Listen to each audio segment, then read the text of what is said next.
नमस्कार प्रिय दर्शकों, एस्ट्रो वास्तु चैनल में आपका स्वागत। आज का विषय है आयु निर्धारण प्रश्न मार्ग पद्धति से। अब आयु, यदि किसी जातक की आयु 0 से 33 वर्ष तक की है तो जातक अल्पायु कहलाएगा। यदि किसी जातक की आयु 33 से 66 वर्ष तक की है तो जातक मध्यम आयु का कहलाएगा। यदि किसी जातक की आयु 66 वर्ष से अधिक है तो जातक दीर्घायु कहलाएगा। अब हम देखेंगे कि यदि लगन का स्वामी और सूर्य यदि ये दोनों मित्र हैं तो जातक दीर्घायु होगा। यदि ये दोनों सम हैं तो जातक मध्यम आयु होगा। यदि ये दोनों शत्रु हैं तो जातक अल्पायु होगा। अब चंद्रमा, दूसरा पॉइंट, यदि चंद्रमा जिस नवमांश की राशि में स्थित है और चंद्रमा से 64वें नवमांश का स्वामी, यदि ये दोनों मित्र हैं तो जातक दीर्घायु होगा। यदि ये दोनों सम हैं तो जातक मध्यम आयु होगा।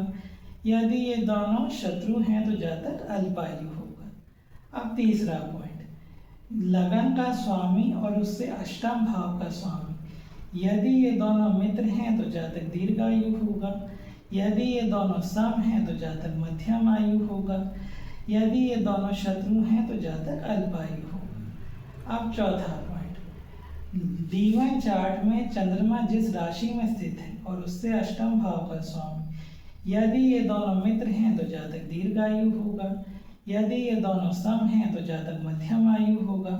और यदि ये दोनों शत्रु हैं तो जातक अल्पायु होगा। अब उदाहरण के लिए बोर्ड पर एक कुंडली दिखाई गई है, यहाँ पर जो 7 नंबर से चालू है।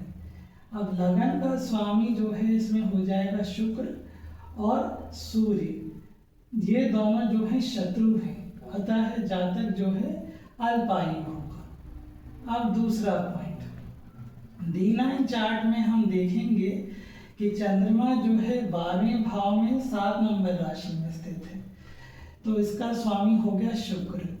और चंद्रमा से 64वें नवमांश का स्वामी, जहाँ 10 नंबर राशि लिखी है, वो चंद्रमा से 64वें नवमांश का स्वामी होगा, वो होगा शनि। तो शुक्र और शनि जो है दोनों मित्र हैं, अतः जातक दीर्घायु होगा। अब तीसरा केस, इसमें हम देखेंगे D1 चार्ट में कि लगन का स्वामी, जहाँ 7 नंबर राशि लिखी है, वह लगन का स्वामी हो जाएगा शुक्र।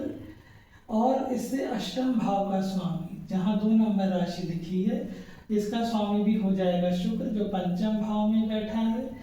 इस केस में लग्नेश और अष्टमेश एक ही हैं, अतः जहाँ लग्नेश बैठा है वहाँ से हम अष्टम भाव की राशि को देखेंगे। तो शुक्र से अष्टम भाव देखने पर 11, 12, 1, 2, 3, 4, 5, 6 नंबर राशि आएगी शुक्र से अष्टम भाव की राशि, जो कि उसका स्वामी होता है बुध, जो कि शुक्र का मित्र है, अतः जातक जो है दीर्घायु होगा।